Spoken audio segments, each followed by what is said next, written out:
Bienvenue dans cet épisode du podcast Fluidité pour débutants.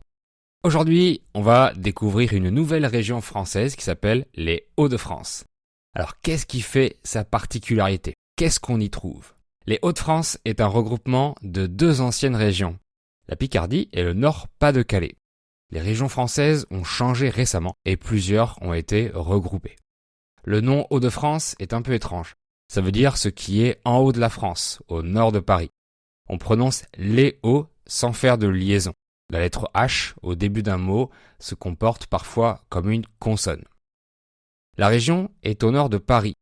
Elle est entourée par la mer Manche, la mer du Nord, la Normandie et la Belgique.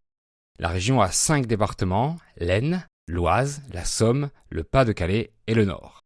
La capitale de la région est Lille, une grande ville avec plus de 230 000 habitants.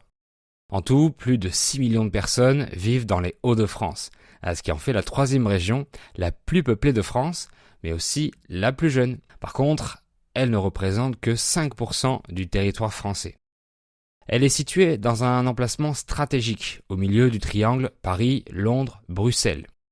Et cette position est très avantageuse. Les habitants peuvent facilement aller en Belgique, à Paris en voiture ou en train, et à Londres ou en Angleterre via le tunnel sous la Manche.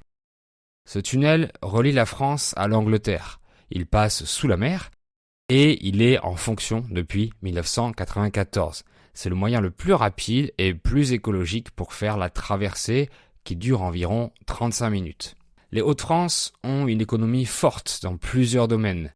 La région est la première en France pour la construction automobile, avec 30% de la production nationale. Elle est aussi spécialisée dans l'industrie ferroviaire, c'est-à-dire les transports en train. Mais l'industrie minière a marqué l'histoire de la région, surtout les mines de charbon. Le charbon a été exploité pendant 200 ans dans le Nord-Pas-de-Calais. L'exploitation du charbon a commencé au début du XVIIIe siècle et a continué jusqu'en 1990. De nombreux ouvriers ont travaillé très dur dans des conditions difficiles. Ça a inspiré le roman Germinal d'Émile Zola et le film du même nom. Aujourd'hui, on peut encore voir les vestiges de cette époque, les restes de cette époque, comme les terrils, de petites collines de résidus de charbon. Certaines de ces collines sont devenues des écosystèmes ou des pistes de ski. Les maisons en briques où vivaient les mineurs, donc les travailleurs de la mine, sont appelées les corons et font partie du patrimoine des Hauts-de-France. La région a un climat océanique, avec des températures douces, mais plus froides que dans le sud de la France. Elle possède de grandes plages, comme celle de la Côte d'Opale, avec ses villes comme Calais et Dunkerque. Vous y trouverez aussi de belles falaises au cap Grinet et au cap Blanc-Nez, d'où on peut voir les côtes anglaises.